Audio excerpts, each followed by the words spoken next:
So welcome everyone, this is Mara Elaine and I'm here with another episode of the Earth and Cosmic Wisdom series, which these are conversations for evolutionary times here on Earth. I have a beautiful man from the northwest of Ireland, Samuel Thomas Brett, with me today. And Samuel is a storyteller or a Seanachai. And he's carrying on a family tradition in storytelling and sculpture, which are probably Ireland's oldest surviving artistic native crafts. Samuel hails from the northwest of Ireland, as I said, up near Sligo.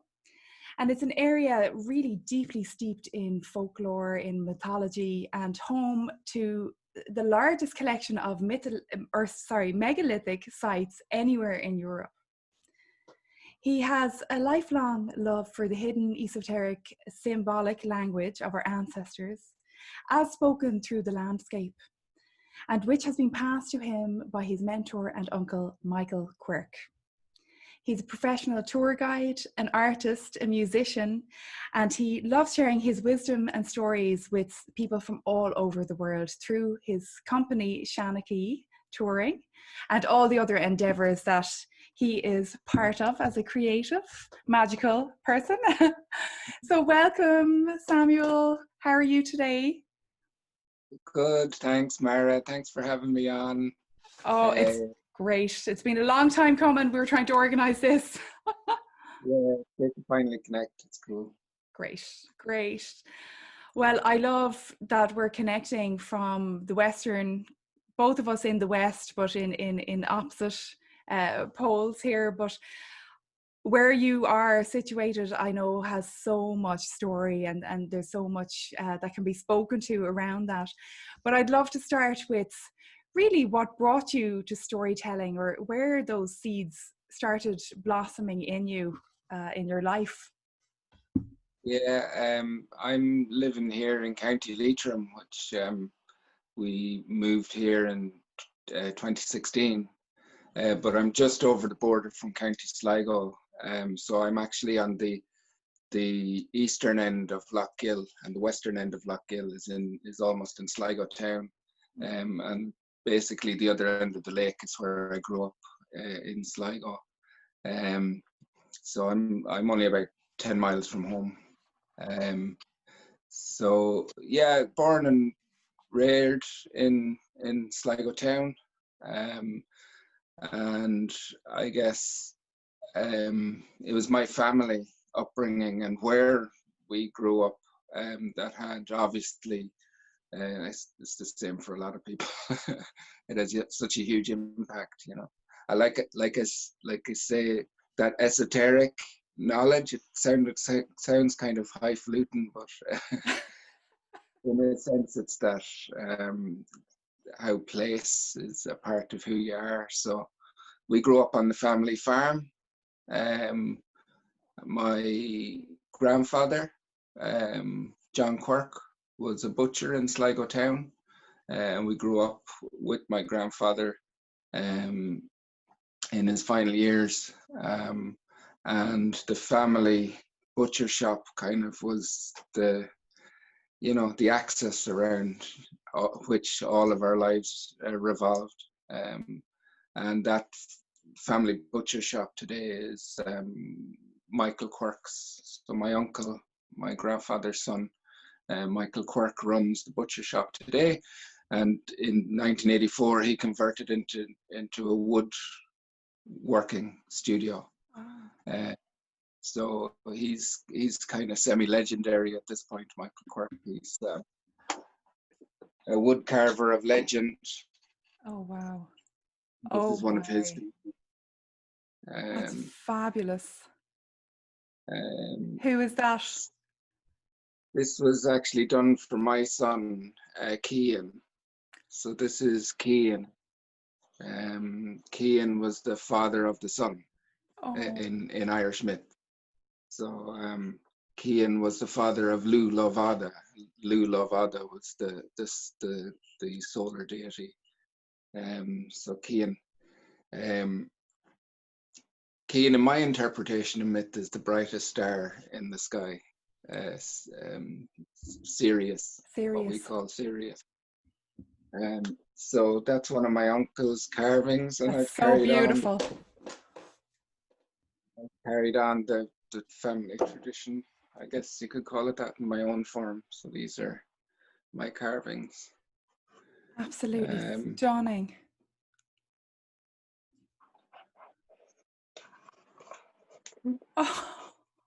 Oh my God. That is just so beautiful. There are two feminine figures on the left. So on the left and right,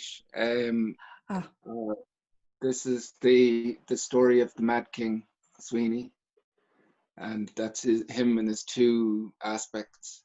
And then in the middle is the old woman. That is so rich and so alive. And the swans are the geese.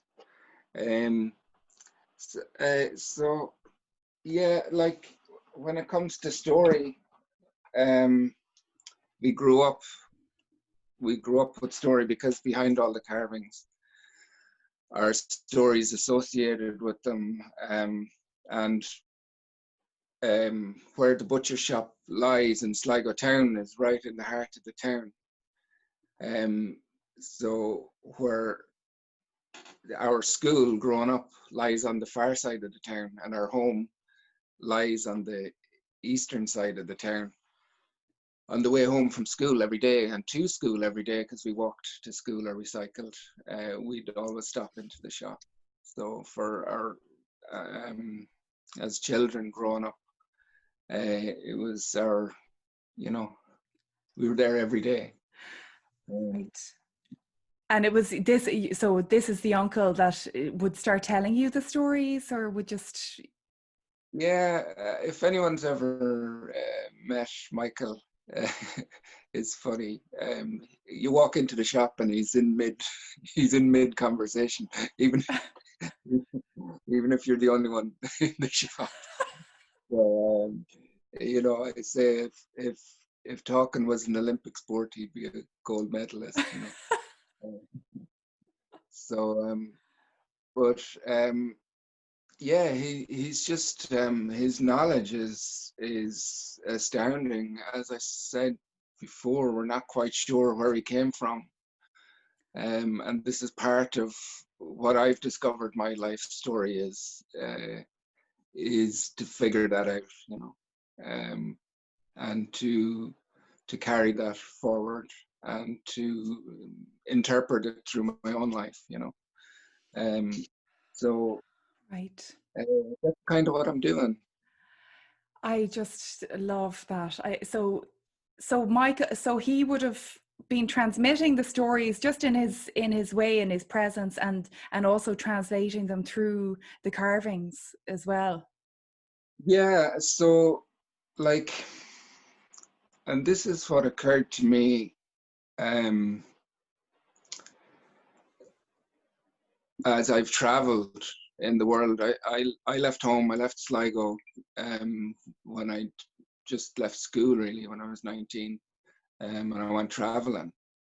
And I first went to Europe, and I ended up in Mexico, where I met my wife, and been to Asia, and been all over the world, as you do as a kid, on my life's adventure, Yeah. And then ended up in Sweden, where my wife is from.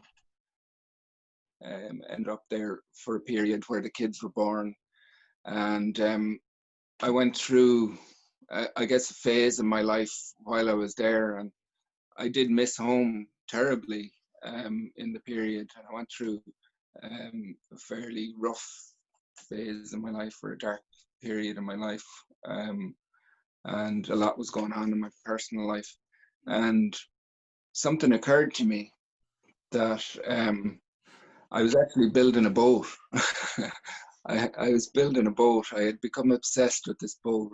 I'd done a course in boat building, which was working with the wood, and it was really hard work and dark work. It was under a tarpaulin in the middle of winter, in the guts of a rotten boat. I was rebuilding this rotten, and I just had this it was uh, um, I had this feeling like I was inside. I was swallowed up by something, you know, like a beast, a creature, you know, with the ribs of the boat around Wow. me. And at the time, I was reading Joseph Campbell, The Hero at the Faces. I don't know if you've read that, Joseph Campbell's seminal work. And I thought to myself, I'm in the belly of the beast. I saw myself as a character in a story. I kind of took a step outside of myself, I guess. Mm. And I was longing for home and that connection, you know. I just felt disconnected, kind of, you know, from the world. I was swallowed up. And then I thought about a lot about my uncle and the stories, you know. And it was in that time my father passed away. So I went through that whole emotional turmoil. But it dawned on me, it was a really strange period and a very powerful period. That period around death, and that proximity to death is a very powerful psychological and spiritual transitioning place. And insights while I was under the tarp in this boat, they just were bombarding me. It was a really, really powerful time, you know. And I realized, because I had to go and retrieve my father, you know, and brought him home to be buried. He died abroad. So I went on this journey, you know, and I thought a lot about those two figures in my life, you know, my father and my uncle. And I realized, or it came as a realization, that who my uncle was, who Michael was, in according to story. Your father is your father, the father, you know. Yeah. But I realized Michael was my mentor. And I was reading the Greek myths at the time as well, and I was like, where does the word mentor come from? And the mentor was when Ulysses went away to Troy, he left behind his son Telemachus. So he went on his life's adventure and he left behind his son Telemachus, and Telemachus was raised by his friend called Mentor. So Mentor was Ulysses' friend, and it was Mentor that raised Telemachus to be a great man, all the things that a man should be. So he did all that work, and then he said to him, you must go. When he came to age, he said, you must go and you must find your father. So that was the process enshrined in myth that I was experiencing, you know, that I really felt my uncle's job was to take us and to train us and then to send us on our life's adventure. And that life's adventure ultimately is to find your father. And as Campbell would say, atone with your father, become one with your father. And in a sense, that's what these stories are, you know. I was drawn back to this particular story. So when I went through that whole process, I came back to Ireland and I brought with me chisels and wood. I brought Swedish oak back with me. Oh. And I started I just started to carve. It came out of me. Like, I had been watching my uncle carve my whole life, but I'd never actually done it. But it was working on the boat, working with the wood,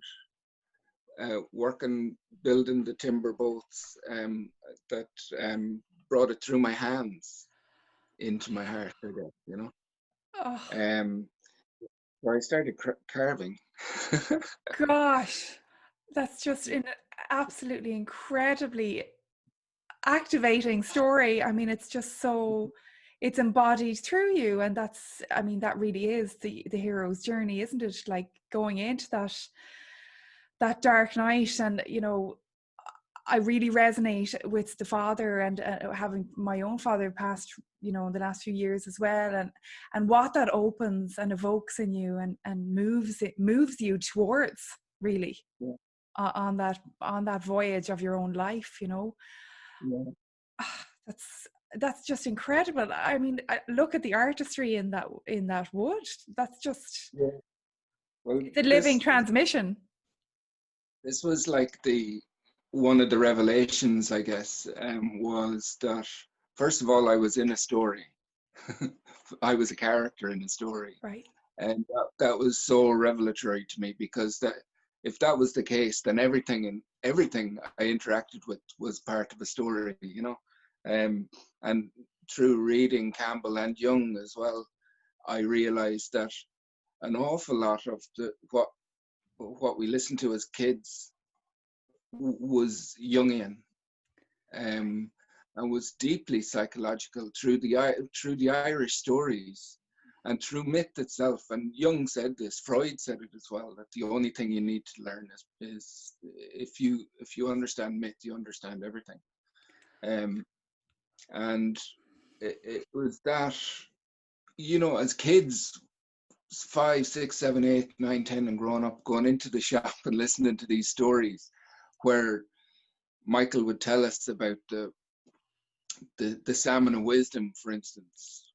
But in the Sligo story, the salmon is driven by the Dawarku. The Dawarku is the otter, but in a mythological sense, it's way more than just an otter. It's the dark hound of the deep that drives the salmon of inspiration to the surface, where it can be grasped by the hero. This is all deeply psychological stuff, you know. And as kids, we were going in and going, "Tell us about the fish." But we didn't. Oh my. In some places, we were absorbing it into our subconscious, you know. So, Yeah. to say he had a profound influence is kind of understating the influence of it. But when I came back, this story haunted me. This particular story haunted me, because another one of the revelations was that, because I wondered, because it had such a profound effect on me, this realization, I wondered, where did these stories come from? You know, because they're so complex on so many levels that they can't just be, as my uncle says. So when I came home, I went into Michael and I asked him about this story, and I'll tell you this story in a minute. And I was like, where did you hear this story first? This story that he's been telling us about the Mad King since we were kids. And he was like, oh, I thought I made that up. And I was like, no, you did not make it up. You had to have heard it from somewhere. And then it was, I think that kind of brought on this second great realization, was that I believe these stories come out of the earth, come out of the land itself. And I don't know if our early ancestors were just recognizing that fact, or if they conceived of that. And on many levels, it doesn't matter. Which came first, the chicken or the egg? Was it the landscape speaking to them? Did they sculpt the landscape then to emphasize what the landscape was saying? But this particular story is a Sligo story that kind of illustrates the point, I guess. Yes. There's 2 hills beyond the family home, on the far side of the River Garavogue, Cairns Hill, and they're mounted by 2 cairns. They're 2 rounded hills looking south, with 2 Neolithic chambered cairns on top that have been unopened. And between the 2 mounds, there's another mound, which is a further hill away, called Slieve Goyane, the hill of the 2 geese. That's in the Ballygawley Mountains. And to the to the well-trained eye, or to the fertile imagination, those are the breasts and the womb of Ireland. My uncle told us about the breast and the womb because our home lies on the path of where we can see that alignment, you know. Right. And since we were kids, he was telling us this story, and you're thinking, you know, it's just the fertile imagination of an old man, you know. But it's always intrigued me. So the story is associated with that hill, the womb. It's called Slieve Goyen, the hill of the two geese. And the story associated with it, and this is, I have the two birds here. Oh, yes, yes. And they're catching the fish.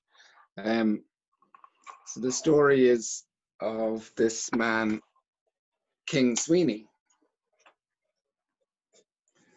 So that's King Sweeney. And he was an actual historical character. He fought at the Battle of Moira sometime in the 6th century.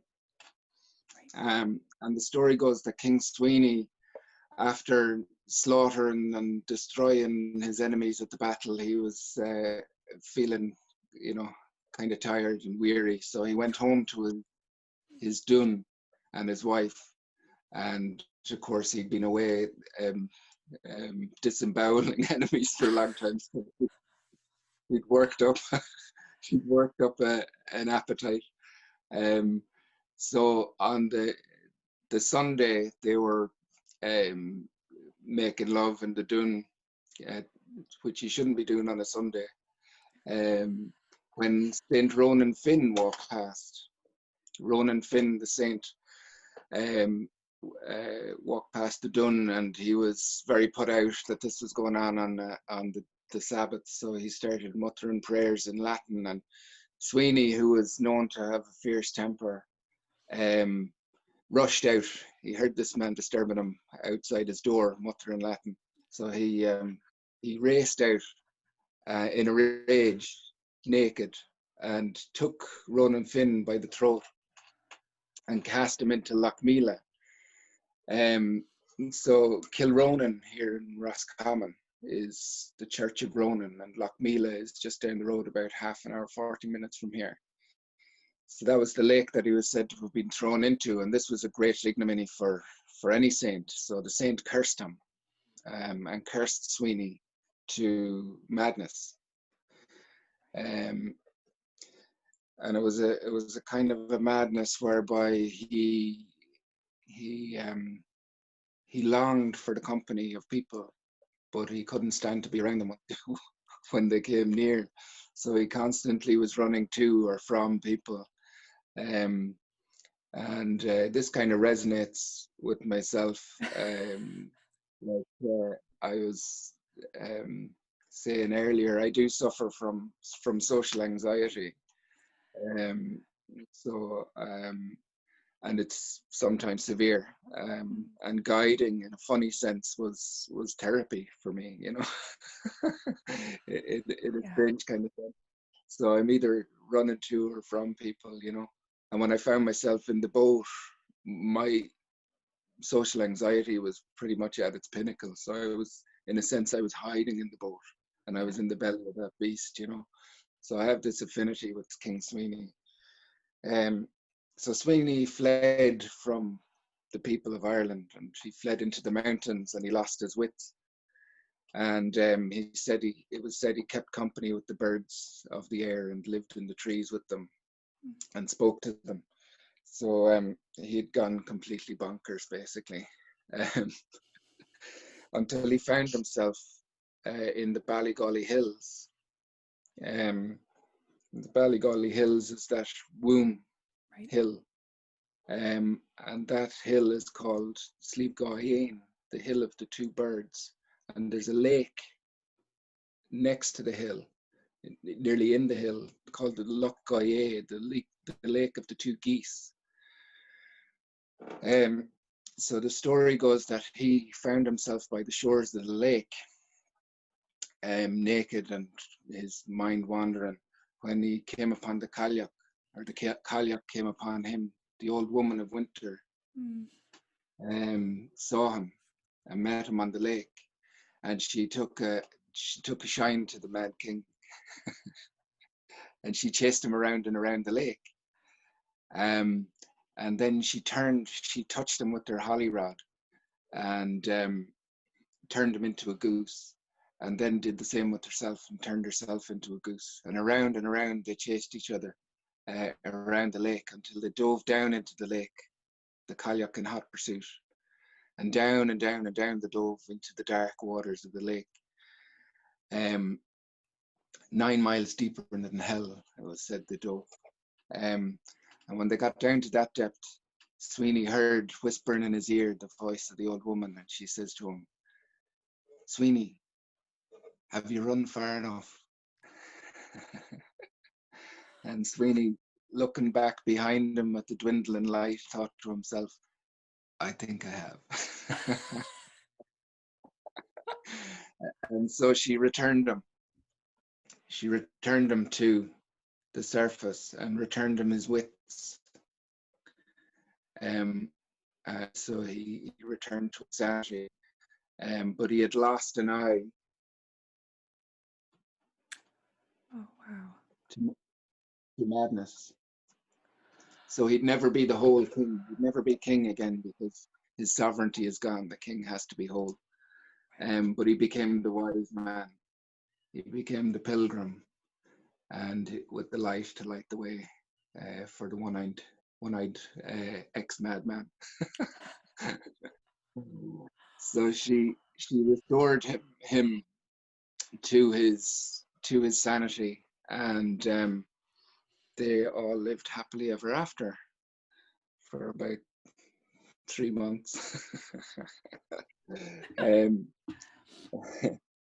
But that story,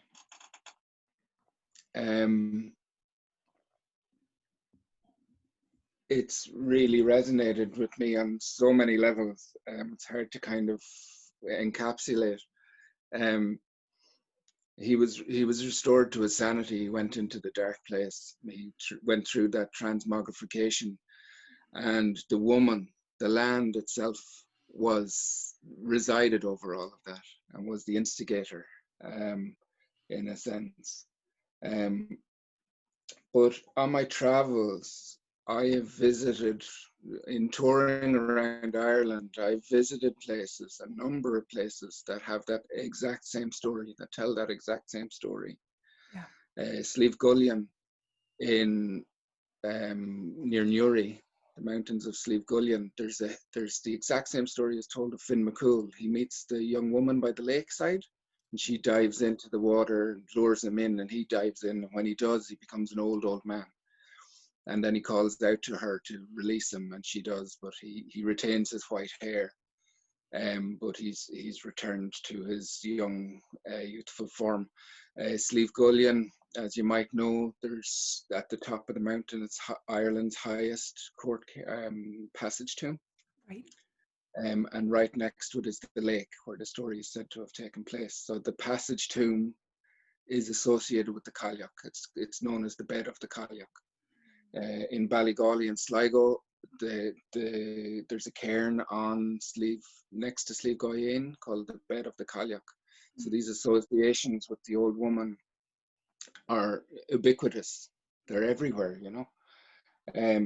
What's really interesting about the Sligo story, really, really interesting, is that the hill retains the name, the hill of the two birds and the lake of the two geese.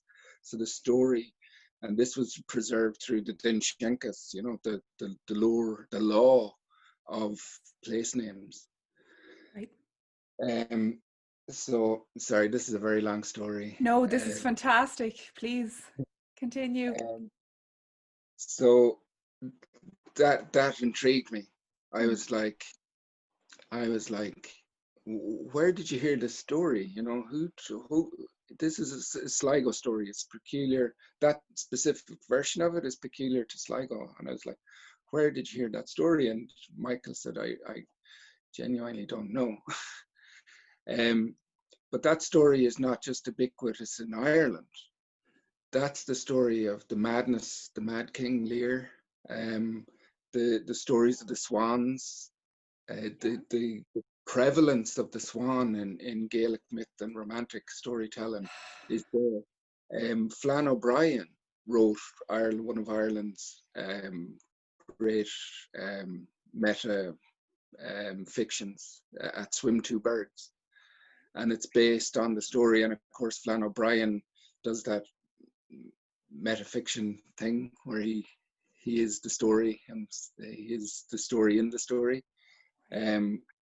So it's ubiquitous, not just in folklore, but in popular culture, and the swans as well are also ubiquitous in Irish lore, and that got me to thinking. Because I was out on a night hike, I brought a group out for a night hike, and I was telling them about the stars, and I was saying, you know, oh, and this was another one of these revelations. I was like, oh, if you look at the stars, you know, you've got these constellations that are represented in story, and in the classical myths, and you have Andromeda and Cassiopeia and Perseus, and etc., etc., and you have the swan. And then I was like, hang on a minute. And I was thinking, so it was like putting the dots together. It was literally like joining the dots. I was thinking, the swan is a northern constellation. So it's a circumpolar constellation. And it flies along the Milky Way, Cygnus.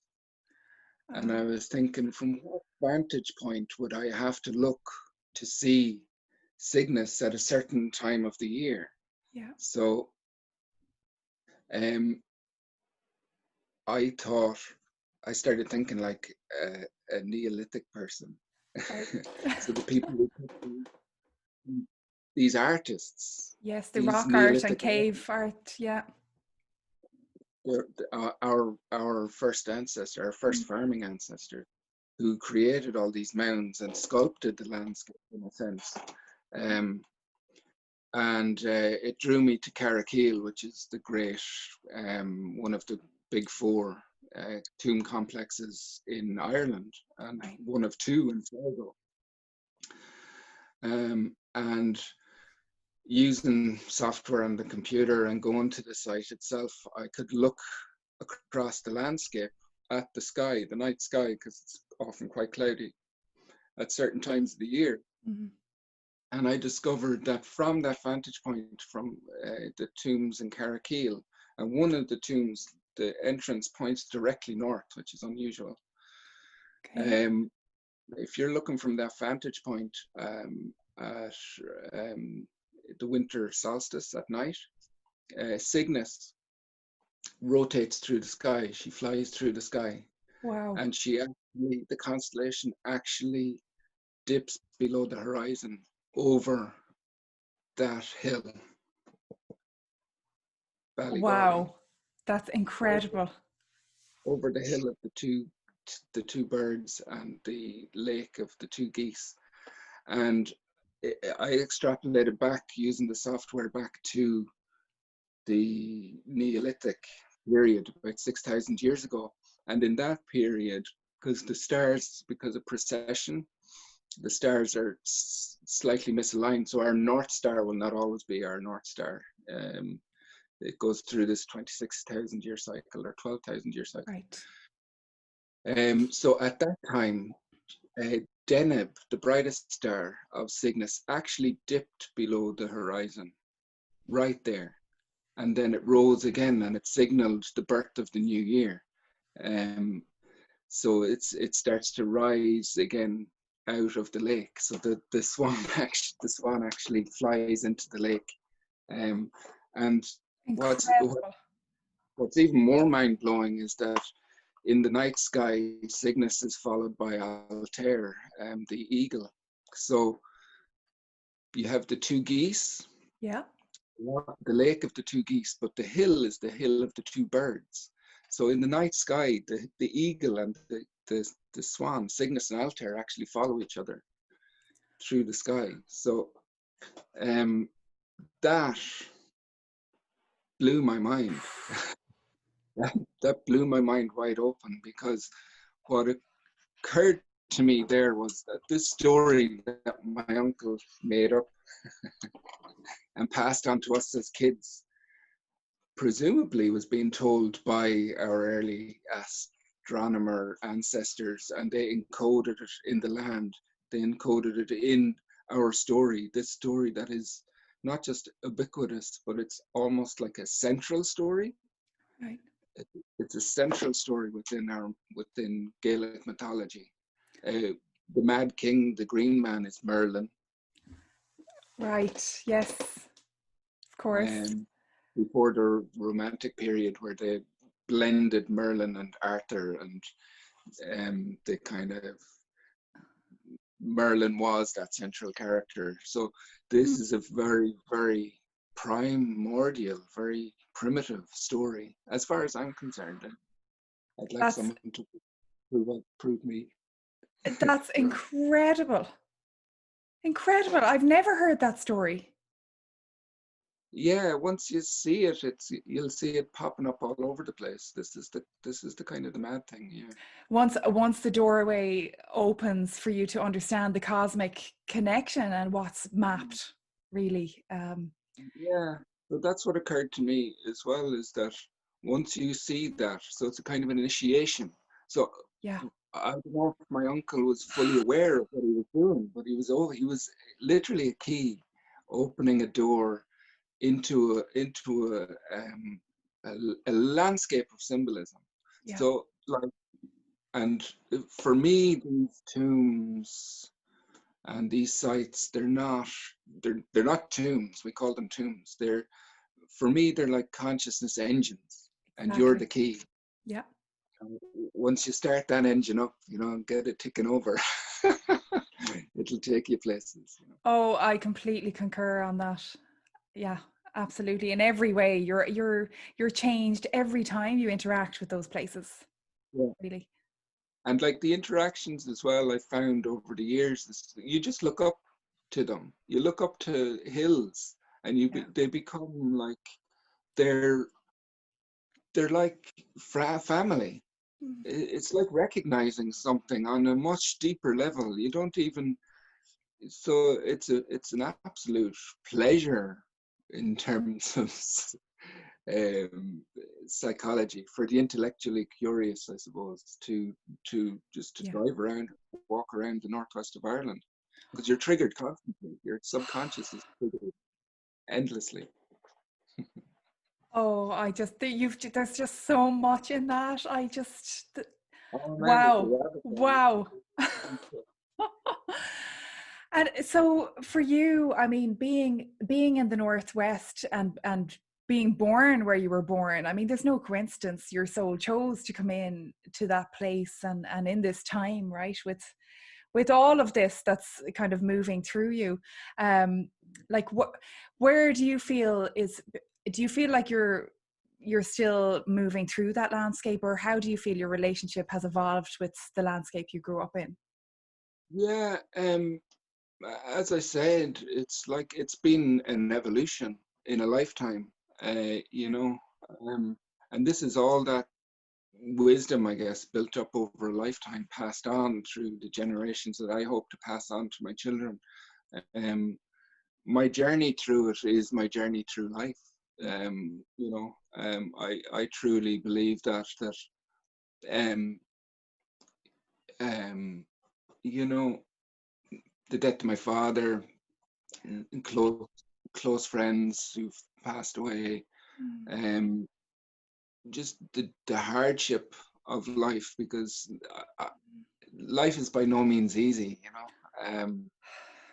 if you can, I really believe if I can make it to my final days, and my children are with me and my family is with me, and I can pass it on in peace and quiet, I'll have achieved something. I'll have made it, and not everybody does, Yeah. not everybody experiences that. So that's something blessed. Um, Yeah. so your journey through life is tied obviously to the earth and to the landscape and to the world, and this is why I wear my NASA hat. It says what's his name, Brian Cox. Is it Brian Cox, the young astrophysicist? Yes, Brian Cox. I love him.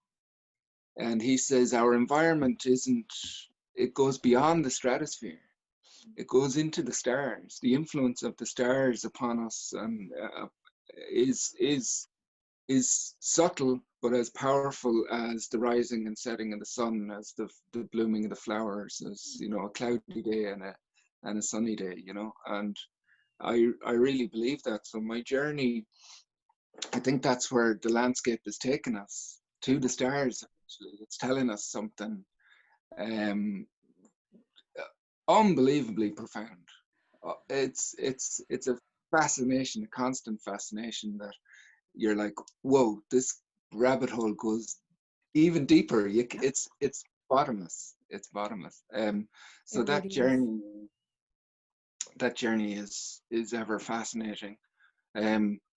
Like you said, where my soul chose to reincarnate, there are days where I wake up and I go, why the west of Ireland? I can, same as that, I have to say.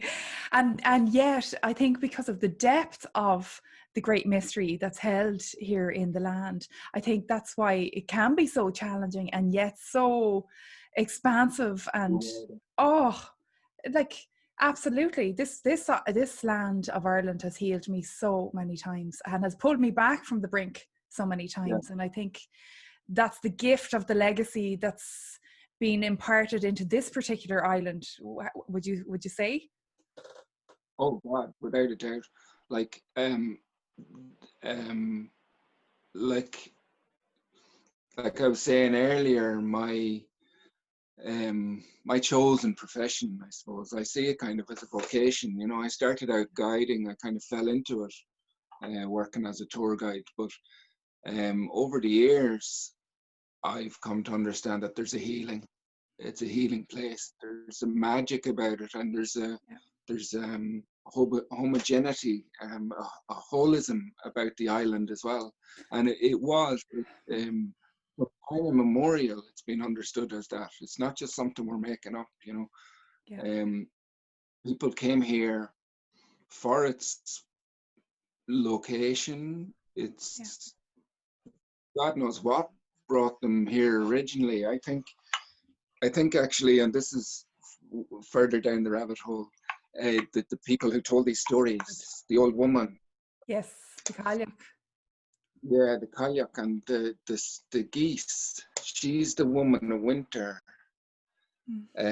She has control and dominion over our lives, essentially, because she controls the weather. She controls all the elements, and her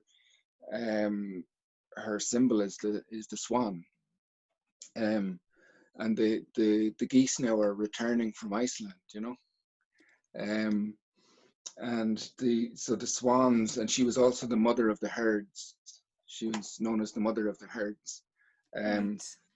She controlled the migration of animals, which, us being animals, we follow the migratory routes. We follow these routes. We follow the birds. If you look at Cygnus in the night sky, she flies along the Milky Way. The Milky Way in Irish is an Bala Bofine, the way of the shining herd. Right. So they saw it in the sky. They saw reflected, and this is where esotericism comes in, I guess, and hermeticism is they reflected as above, so below. Mm-hmm. They didn't see any difference. They didn't see any separation between the two, and that has been carried on through our pilgrim paths, even through the period of Christianity. The Christian monks came here.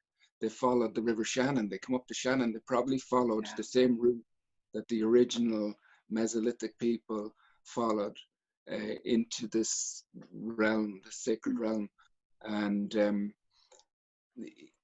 that story, far from, it's like it's there. It's not going away. It's going to resurface in whatever form, you know, like the Lord's Prayer. Gnienter de heller and tallav mar yenter, and yeah, your will in heaven done on earth. You know, the heavens and the earth. So no, without a shadow of a doubt, there's something going on in Ireland. There's a lot going on in Ireland. It's and you so eloquently speak to it. You know, at times I'm at a loss to be able to even open that door to speak about this land, because it's such a living mystery, really. But yet, as you're so eloquently speaking to it, it's all mapped. Like once you start decoding what's hidden in the landscape, you're really able to follow the story a little bit better and really unravel the kind of complexity as well. Yeah, I think like I was saying, you know, those consciousness engines, you know, the ignition, if you think of the ignition, yeah. the key is yourself, you know. And I think ultimately that was the great revelation, the great revelation, the great realization. And it's like it's plain as the nose in your face. And this is what my uncle Michael, you know, what he imparted to us ultimately, you know, was these words of wisdom that I and we as kids carried with us. Was and it's one of his iconic carvings. I don't know if I have it here. Where is wisdom to be found? And the answer is look within. So it's there, you know. It's you, your life, your experience of this life is completely intrinsic to the whole experience, you know. Yeah. It's like we're being told to look at the world objectively and scientifically, but that's not how the ancients looked at it, and I don't really believe it's how we look at it even today. It's completely subjective. And that's not to say, oh, it's just, you know, like they say, it's just your imagination. Yeah. Yeah. Your imagination is everything. It is. Your experience of this life is everything. And that revelation, I guess, in a dark place gave me an awful lot of hope and kind of took me out of a dark place and took me here, you know. Yeah. It's just so profound. That's just so profound what you came back with and what you crafted from that journey, you know, and to bring it fully through, you know, not a lot of people would be able to bring that fully through, you know. So I commend you for that. That's just, it's beautiful. It's a beautiful. Oh, it's an ongoing process as well, you know. It's like when you have, it's like with any journey, you think, okay, I've done the beginning, middle bit. I must be at the end bit, you know, and there must be some great prize, a gold medal or something. So it keeps going on. Like this year has been like, oh my God, I thought, you know, I thought I had reached some kind of apogee or something, you know. And then boom, it's like, no, the adventure goes on. It most certainly does. Yeah, it does. And we have to just surrender into that and follow the signs that are given as they present themselves in the forms that they do, right? And they always do. I feel it's just. Oh yeah, they're always there. Like this is the thing. And then looking at my kids growing up, is like they're going to encounter all these characters and all these events as well in their own life's adventure, you know. Symbolism is so important, I think, and an understanding of that symbolism. And that was what Michael gave us growing up, was the rich symbolism of Ireland, you know. Because you have the stars, you have the land, you have the animals, you have all of this woven into the story, you know. And if you have an eye to see it and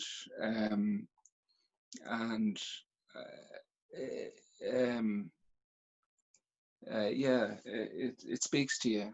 And um, the mad thing is that when we talk about wisdom passed on, wisdom, or Yeah. from the ages, I keep coming across this interesting phenomena, I suppose. I think I years ago I interviewed Peter Horan, God rest him. He's a flute player, one of the greatest flute players in the Irish tradition. And I was asking him about traditional music, and I was saying, in your day it must have been, because you think all this wisdom, there must have been a source of fantastic wisdom back then, and the closer you get to it, the more wisdom there is there. And I says, it must have been, and he says, Aaron, no, we played to keep warm, he says, to see, because they, you know, they carried it on, I suppose. They carried it on through a period when people were leaving the country, and they were, he said today, to see the youths and the kids up there at the county fair all baiting away on a banjo, 40 kids on stage, and Oh, the tradition is alive again and vibrant again. And he said that's what gives him hope, and you know yes. what he loves to see. And it was Because you're a um, musician, obviously, as well. What do you play? well, I kind of dabble. I play flute and whistle. I wouldn't call myself a musician by any great shakes, but I enjoy it. I love Um, it. yeah, but in terms of that, the story being passed on, Mm. I tell these stories to my kids, and the stuff they come back with blows my mind. Blows my mind. Like an awful lot of this star lore came from the kids. Um, like I said to, I just said kind of in passing, um, to my daughter. I was telling her about giants when she was little. She's like, "What does Daddy do for a living?" And I was like, I go away fighting giants. That's Oh, what I do. So she's like, she got all worried. She was like, what? And I kind of go a bit far with the stories. I came home, I twisted my ankle on a door one time climbing Crowpatrick. She's like, what happened to your ankle or your foot? I was like, I was running away from a giant and I tumbled down the mountain. And she was like, oh, no, no, no. And oh. she's like, where's the giant now? Where's the giant now? And I was like, oh, it's okay. It's okay. They just come out at night. And I was like, oh, no, that was the wrong thing to say. That was the wrong thing to say. But then she was like, why do they come out at night? And that got me to thinking, why do giants and witches and all these things come out at night? Why is the witching hour Yeah. midnight? They're there all the time watching over us. Yeah. And it's just these little things. So the story is coming back at me from the future generation. So it's, Oh, yeah. that's such a gift, and it's opening them to really explore in their own way these archetypes, really, isn't it? Yeah, precisely. God knows what kind of Pandora's box you'd be opening. But, yeah. Well, and how the stories will shift and change then into the future. Like, what are they going to look like, 100 years from now? When. Yeah. Well, this is the thing,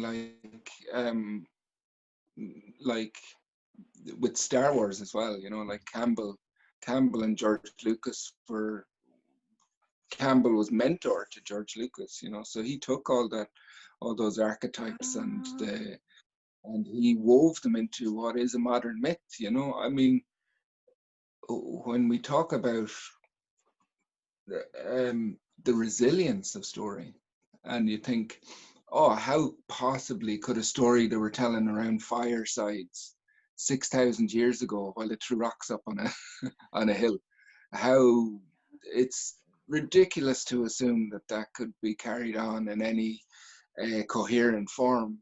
And then you go, you know, Star Wars is like a multi-billion dollar franchise. Everybody knows about it, you yeah. know? Yeah, and it's So the forms, I think, isn't it, that people don't realize that the story is being evoked in them, or it's being awoken in them, but it's living in a lot of different forms around us, I suppose. yeah, and deep within us, like Jung talks about the collective unconscious. I just wrote down a quote by Jung today, actually. Like it's deep within our psyche. Jung wrote this. I think it kind of resonates. I'll just quote him. He wrote this in 1912. So you're talking about just prior to the outbreak of war. He said, "We know that the wildest and most moving dramas are played not in the theatre, but in the hearts of ordinary men and women who pass by without exciting attention and who betray to the world nothing of the conflict that rages within them, except possibly by way of a nervous breakdown." What is so difficult for the Oh, layman What is so difficult for the layman to grasp is the fact that in most cases the patients themselves have no suspicion whatever of the internecine war raging in their unconscious. If we remember that there are many people who understand nothing at all about themselves, we shall be less surprised at the realization that there are also people who are utterly unaware of their actual conflicts within them. You know, wow. so like, and I say this about Gaelic myths. We have in the creation myths, the early creation myths, we have the first and second battles of Maithura, and they're very bloody and very martial, and um, um, but it was a symbolism, and I actually enjoy that symbolism of war and but not because it's symbolic of that struggle. Like the older I get, the more I realize life is tough, and it's tough for a great many people, and an awful lot of people. You don't have to be marching in for machine gun fire to not make it, So Yes, um, so true. that symbolism really does resonate, And this was the thing, I guess, Michael, my mentor, he was so many things to us, but he was kind of like Clint Eastwood and Indiana Jones, all rolled up into one. And he introduced us in this, like he was every man to us, Mm, and he introduced us to poetry and symbolism and literature and philosophy. It's like amazing. such a gift, such a gift.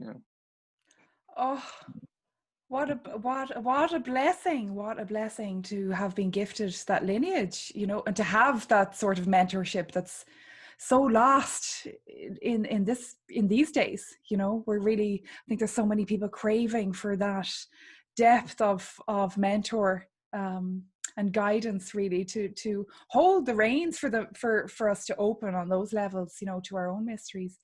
Is he Yeah, still with us, or is he passed? yeah, yeah. Thanks be to God. Now He is.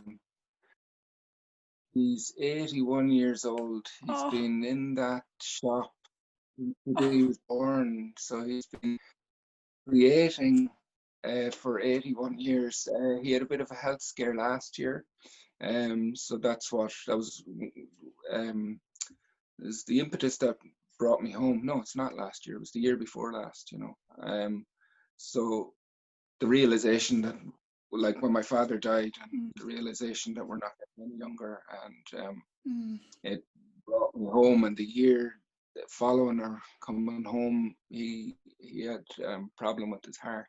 So he had an operation where they replaced the valve in his heart, and he's better now than he's been for maybe 20 years. oh, It's great. So, oh.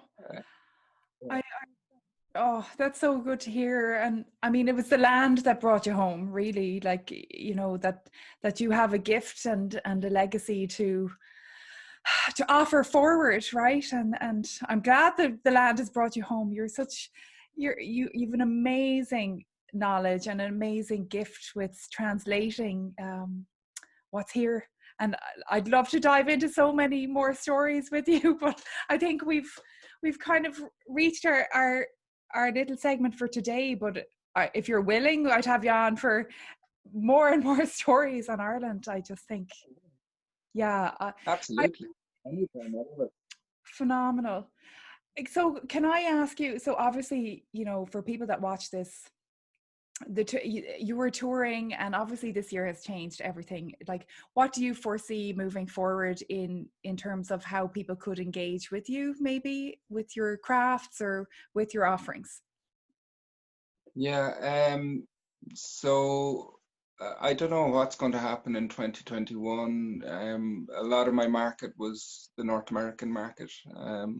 So as goes travel, we really don't know what's going to happen. Yeah, so you can get me on www.seanachai.ie and take a look at the tours that I do offer and I did offer. And of course, if travel gets back to normality, that's what I'll be offering and that's what I'll be doing. In the meantime, actually, the whole crisis has allowed me to do Seanachai, really. So I set up Seanachai, and the idea was that guiding in the summer would finance the dissemination of the story, of the family story and the legacy, and allow me to do my carvings and allow me to carry on, because there's a whole load of work in the background of it, recording and archiving the stories, and then I'm putting them in the form of a podcast. So I'm teasing out the family story and trying to find that nugget of where all this comes from, through the ancestors that I've personally met, you know, and that's the way I figure it has to be done. So I've been doing that since the outbreak of the health crisis. So you can find that on www.patreon.com/Seanachai, which is SHANAKEE. So, and that podcast is called Tales from the Butcher's Block. So I think everybody needs to hear you. I think you're just, and I see it. I see it. You're just phenomenal. Yeah. Thanks so much, Mara. So I'd urge everyone to get on there and be your patron, to be honest, because I just see, there's so much there. Yeah, it's there's the thing is there's so much there. There's an awful lot there, you know, and I'm realizing that it is a full-time job actually. So, I mean, I do love the guiding, and like I say, it's a vocation for me. But this summer has been,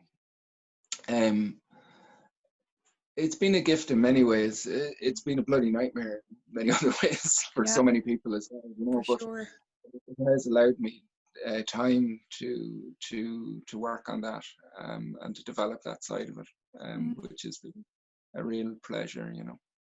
So we'll see what comes from the fire, moving forward, all these new forms of bringing yourself to people that need to hear these stories, really.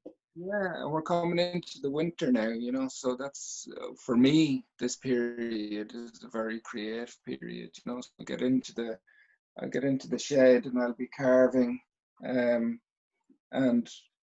you know, because that's a part of it as well. Oh, obviously, that has to be carved. Oh, that is so fabulous!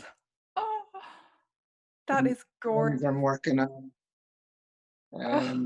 so that I'll have to tell you this story the next time. That yes, most definitely. Okay, we're doing part 2.